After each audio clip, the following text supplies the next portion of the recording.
ವೀಕ್ಷಕರೇ, ನಮ್ಮ ಭವ್ಯ ಭಾರತದಲ್ಲಿ ಸಹಸ್ರಾರು ಸಂಖ್ಯೆಯಲ್ಲಿ ಸಾವಿರಾರು ವರ್ಷಗಳ ಚರಿತ್ರೆಯುಳ್ಳ ಅನೇಕಾರು ದೇವಸ್ಥಾನ ಹಾಗೂ ದೇಗುಲಗಳಿವೆ. ಇವೆಲ್ಲವೂ ಕೂಡ ರೋಚಕ ಚರಿತ್ರೆಯನ್ನು ಮಾತ್ರವಲ್ಲದೆ ಅಷ್ಟೇ ನಿಗೂಢವಾದ ರಹಸ್ಯವನ್ನು ಕೂಡ ತಮ್ಮೊಡಲಲ್ಲಿ ಇರಿಸಿಕೊಂಡಿವೆ. ಅಂತಹ ಹಲವಾರು ದೇಗುಲಗಳ ಪೈಕಿ ಅತ್ಯಂತ ಹೆಚ್ಚು ಹಣ ಹಾಗೂ ದೇಣಿಗೆ ಸಂಗ್ರಹವಾಗುವ ದೇವಸ್ಥಾನಗಳ ಪೈಕಿ ಒಂದಂತ ಕರೆಸಿಕೊಂಡಿರುವಂತಹ ಇದು ದೇಶದಲ್ಲಿ ಅತ್ಯಂತ ದೊಡ್ಡದಾದ ಶಿವಲಿಂಗವುಳ್ಳ ದೇಗುಲ ಎಂಬ ಖ್ಯಾತಿಯೊಂದಿಗೆ ಅನೇಕ ವಿಶೇಷಗಳು ರಹಸ್ಯಗಳನ್ನ ಒಳಗೊಂಡು ನಿಂತ ಆಲಯವೇ ತಮಿಳುನಾಡಿನ ಶ್ರೀ ಬೃಹದೇಶ್ವರ ದೇವಾಲಯ. ಇದರ ಭವ್ಯತೆಗಾಗಿ ಇದನ್ನ ಯುನೆಸ್ಕೋದ ವಿಶ್ವ ಪಾರಂಪರಿಕ ತಾಣಗಳ ಪೈಕಿ ಒಂದೊಂದು ಗುರುತಿಸಿ ಗೌರವಿಸಲಾಗಿದೆ. ಈ ದೇಗುಲದ ನೆರಳೆ ಭೂಮಿಗೆ ತಾಗುವುದು ಅಂತ ಹೇಳ್ತಾರೆ. ಅದು ನಿಜವೇ? ಈ ದೇಗುಲ ಎಲ್ಲಿದೆ? ಇದರ ಅಸಲಿ ಹಿನ್ನೆಲೆ ಏನು? ಬನ್ನಿ ವೀಕ್ಷಕರೇ, ಈ ದೇಗುಲದ ಹಲವು ವಿಶೇಷ ಸಂಗತಿಗಳನ್ನ ಇವತ್ತಿನ ಈ ಒಂದು ವಿಡಿಯೋದಲ್ಲಿ ತಿಳಿಯೋಣ. ವೀಕ್ಷಕರೇ, ಮೊದಲನೇದಾಗಿ ಈ ದೇವಸ್ಥಾನ ಇರುವುದು ತಮಿಳುನಾಡಿನ ತಂಜಾವೂರು ಎಂಬಲ್ಲಿ. ತಂಜನ್ ಎಂಬ ಪುರಾಣದ ರಾಕ್ಷಸನ ಹೆಸರಿಂದ ಈ ಊರಿಗೆ ತಂಜಾವೂರು ಎಂಬ ಹೆಸರು ಬಂದಿದೆ ಅಂತ ಹೇಳಲಾಗುತ್ತೆ. ಇತಿಹಾಸ ಪ್ರಸಿದ್ಧವಾದ ಈ ತಂಜಾವೂರು ಪಟ್ಟಣವನ್ನ ತಮಿಳುನಾಡಿನ ರೈಸ್ಬೋರ್ ಅಂತಾನೆ ಕರೀತಾರೆ. ಚೋಳರ ಕಾಲದ ಈ ದೇಗುಲಗಳನ್ನ ಚೋಳರ ಪ್ರಸಿದ್ಧ ಅರಸನಾಗಿದ್ದ ಮೊದಲನೇ ರಾಜರಾಜ ಚೋಳ ಕ್ರಿಸ್ತಶಕ 1003ರಿಂದ 1010ರ ಅವಧಿಯಲ್ಲಿ ನಿರ್ಮಿಸಿದಾನೆಂತ ಶಾಸನಗಳು ಹಾಗೂ ಇತರ ದಾಖಲೆಗಳು ತಿಳಿಸ್ತವೆ.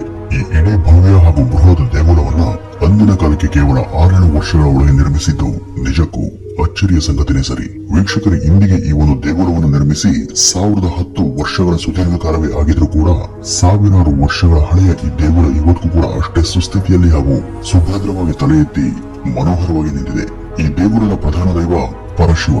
ಈ ಚೋಳರು ಕಟ್ಟುನಿಟ್ಟಿನ ಶೈವರಾಗಿದ್ರು. ಇಲ್ಲಿ ಈ ಬೃಹತ್ ಶಿವಲಿಂಗವನ್ನು ಸಾಕ್ಷಾತ್ ರಾಜರಾಜ ಚೋಳನೇ ಪ್ರತಿಷ್ಠಾಪನೆ ಮಾಡಿದ್ದಾನೆ. ಭಾರತ ದೇಶದಲ್ಲಿ ಅತ್ಯಂತ ಬೃಹತ್ ಗಾತ್ರದ ಗರ್ಭಗುಡಿಯೊಳಗಿನ ಶಿವಲಿಂಗ ಎಂಬ ಒಂದು ಖ್ಯಾತಿಯನ್ನ ಇದು ಹೊಂದಿದೆ. ಇದು 3.8 ಮೀಟರ್ನಷ್ಟು ಎತ್ತರಕ್ಕೆ ಹಾಗೂ 5 ಮೀಟರ್ನಷ್ಟು ಅಗಲಕ್ಕಿದೆ. ಹಾಗೂ ಈ ಒಂದು ಲಿಂಗಕ್ಕೆ ನೇರ ಅಭಿಮುಖವಾಗಿ ನಿಂತಿರುವಂತಹ ನಂದಿಯ ವಿಗ್ರಹ ಕೂಡ ಅಷ್ಟೇ ದೊಡ್ಡದಾಗಿದ್ದು, ಈ ನಂದಿಯ ವಿಗ್ರಹ 2.7 ಮೀಟರ್ನಷ್ಟು ಎತ್ತರಕ್ಕೂ ಹಾಗೂ 2.5 ಮೀಟರ್ನಷ್ಟು ಅಗಲ ಇದೆ. ಇದನ್ನ 25 ಟನ್ನಷ್ಟು ತೂಗುವ ಒಂದೇ ಶಿಲೆಯಿಂದ ಕೆತ್ತಿ ಇಲ್ಲಿ ಪ್ರತಿಷ್ಠಾಪನೆ ಮಾಡಲಾಗಿದೆ. ಒಳಗೆ ಶಿವ ಪ್ರಧಾನವಾದ ದೈವವಾಗಿದ್ದು, ದೇಗುಲದ ಹೊರಗಿನ ಗೋಡೆಗಳಲ್ಲಿ ಇತರ ಎಲ್ಲಾ ಬಗೆಯ ದೇವರುಗಳ ಶಿಲ್ಪಗಳು ಕೂಡ ಇಲ್ಲಿವೆ. ಗಣೇಶ, ಯಮ, ಇಂದ್ರ, ದಕ್ಷಿಣಮೂರ್ತಿ, ಚಂದ್ರ, ವರುಣ, ವಾಯು, ಅಗ್ನಿ, ಕುಬೇರ ಹೀಗೆ ಇನ್ನು ಮುಂತಾದ ಅನೇಕ ದೇವದೇವತೆಯರ ಶಿಲ್ಪಗಳನ್ನ ಚಾಕಚಕ್ಯತೆಯಿಂದ ಕೆತ್ತಿ ಕೂಡಿಸಲಾಗಿದೆ. ಈ ದೇಗುಲ ನಿರ್ಮಾಣಕ್ಕೆ ಯಾವುದೇ ವಿಧವಾದ ಸಾಧಾರಣ ಕಲ್ಲು, ಇಟ್ಟಿಗೆ, ಮಣ್ಣಿನ ಸಹಾಯವನ್ನ ಪಡೆದೇ ಇಲ್ಲ. ಈ ಇಡೀ ದೇಗುಲದ ಗೋಪುರವನ್ನ ಹೊಳೆಯುವ ಮಾರ್ಬಲ್ ಕಲ್ಲಿನಿಂದ ಕೆತ್ತಿ ಕೂಡಿಸಲಾಗಿದೆ. 13 ಅಂತಸ್ತಿನ ಈ ಗೋಪುರದ ಪ್ರತಿ ಚೌಕವನ್ನು ಕೂಡ ಗ್ರಾನೈಟ್ ನಿಂದ ಕೊರೆದು ಒಂದರ ಪಕ್ಕ ಒಂದರ ಜಾಗರೂಕವಾಗಿ ಜೋಡಿಸಿರುವಂತಹ ಅಂದಿನ ಇಂಜಿನಿಯರ್ ನಿಜಕ್ಕೂ ಇಂದಿನ ತಜ್ಞರನ್ನ ದಿಗ್ಭ್ರಮೆಗೊಳಿಸುವಂತಿದೆ. 13 ಅಂತಸ್ತಿನ ಗೋಪುರವನ್ನು ಹೊಂದಿದ ದೇಶದ ಏಕೈಕ ಅತ್ಯಂತ ಉದ್ದನೆಯ ಹಾಗೂ ಪುರಾತನವಾದ ಶಿಲಾ ಸಾಕ್ಷಿ ಅಂತ ಈ ಬೃಹದೇಶ್ವರ ದೇಗುಲವನ್ನ ಕರೆಯಲಾಗುತ್ತೆ. ಇಡೀ ದೇಗುಲದ ಗೋಪುರವನ್ನ ಮಾರ್ಬಲ್ ನಿಂದಲೇ ರಚಿಸಿದ್ದಾರೆ. ಹಾಗಾಗಿ ಹತ್ತಿರದಲ್ಲಿ ಎಲ್ಲೋ ಗ್ರಾನೈಟ್ ನಿಕ್ಷೇಪ ಇತ್ತಿರಬಹುದು ಅಂತ ಎಲ್ಲರನ್ನೂ ಕೂಡ ಅನುಮಾನ ಮಾಡೋದು ಸಹಜ. ಆದ್ರೆ ಅಚ್ಚರಿಯ ಸಂಗತಿ ಏನಂದ್ರೆ, ತಂಜಾವೂರಿನ ಸುತ್ತಮುತ್ತ ಎಲ್ಲೂ ಕೂಡ ಗ್ರಾನೈಟ್ ನಿಕ್ಷೇಪ ಅವತ್ತೂ ಇರಲಿಲ್ಲ ಹಾಗೂ ಇವತ್ತು ಕೂಡ ಇಲ್ಲ.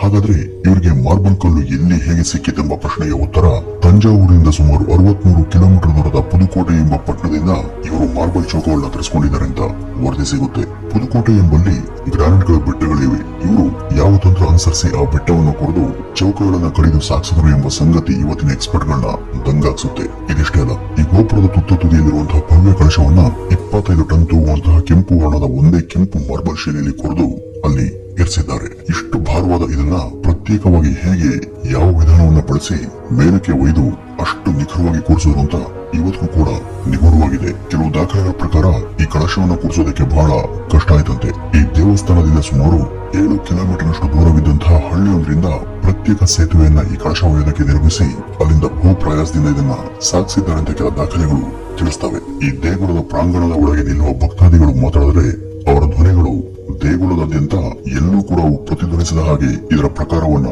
ನಿರ್ಮಿಸಲಾಗಿದೆ. ಈ ದೇಗುಲದ ಮೊದಲ ಪ್ರವೇಶ ಮಾರ್ಗದಲ್ಲಿ ಗಣೇಶ ಮೂರ್ತಿ ಚಿಕ್ಕ ಗುಡಿ ಎದುರಾಗುತ್ತೆ. ಈ ದೇಗುಲ ಸ್ತಂಭಗಳ ನಡುವೆ ಕಿತ್ತಿರುವಂತಹ ದೇವರ ಶಿಲೆಗಳು ಅದ್ಭುತವೆನಿಸುವಷ್ಟು ವಿಹಂಗಮವಾಗಿವೆ. ನಮ್ಮ ಹಂಪಿಯ ಕಂಬಗಳ ಹಾಗೆ ಈ ಕಲ್ಲಿನ ಕಂಬಗಳಲ್ಲೂ ಕೂಡ ನಾನಾ ಧ್ವನಿ ತರಂಗದ ನಾದಸ್ವರಗಳು ಹೊರಡುತ್ತವೆ.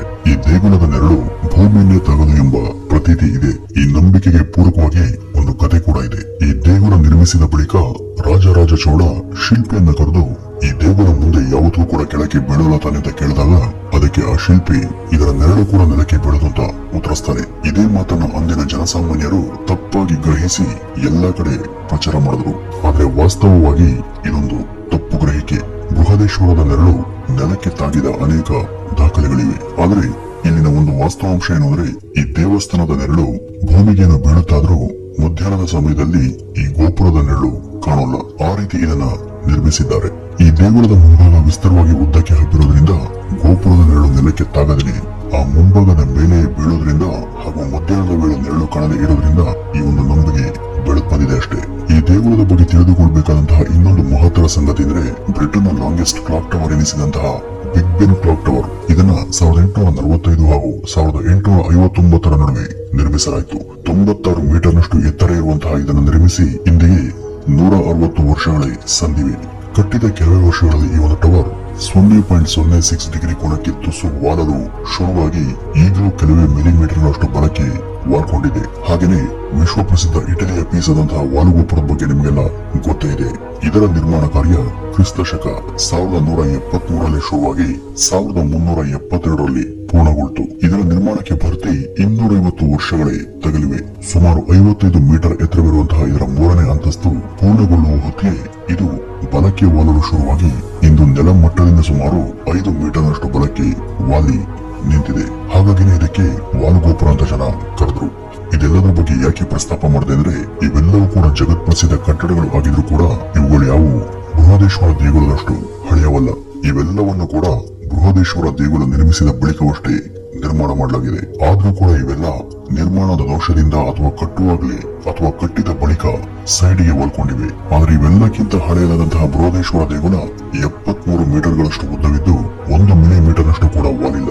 ವೀಕ್ಷಕರೇ, ಸಾವಿರಾರು ವರ್ಷಗಳ ಭೂಮಿಯ ಎಲ್ಲಾ ಪ್ರಾಕೃತಿಕ ಒತ್ತಡಗಳನ್ನು ತಡೆಕೊಂಡು ಅಚಲವಾಗಿ ನಿಂತಿದೆ ಈ ಒಂದು ದೇಗುಲ.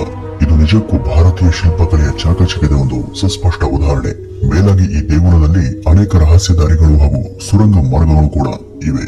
ಇವುಗಳಲ್ಲಿ ಅನೇಕ ಆಗ ತಂಜಾವೂರಿನ ಸುತ್ತಮುತ್ತ ಇದ್ದಂತಹ ಇತರ ದೇಗುಲಗಳಿಗೆ ಕನೆಕ್ಟ್ ಆಗ್ತಾ ಇದ್ವು. ಇನ್ನು ಈ ದೇಗುಲದಲ್ಲಿ ಅಲ್ಲಲ್ಲಿ ಕಂಡು ಬರುವಂತಹ ಕಲ್ಲಿನ ಮೇಲಿನ ರಂಧ್ರಗಳ ಕೆತ್ತನೆ ಅತ್ಯಂತ ಅದ್ಭುತವಾಗಿದ್ದು ಈ ಕಲ್ಲಿನ ತೋರಣಗಳನ್ನ ಯಾಕೆ ಯಾವ ಉದ್ದೇಶದಿಂದ ಕೊಡದ್ರು ಅಂತ ಇವತ್ತಿಗೂ ನಿಗೂಢ. ಇಂತಹ ಅಸಾಧ್ಯವಾದ ದೇಗುಲದ ಚೀಫ್ ಆರ್ಕಿಟೆಕ್ಟ್ ಆಗಿದ್ದವರು ಕುಂಜರ ಮಲ್ಲನ್ನ ರಾಜರಾಜ ಪೆರುತಾಚನ್ ಎಂಬಾತ. ಇದನ್ನ ಅನೇಕ ಶಾಸನಗಳು ತಿಳಿಸ್ತವೆ.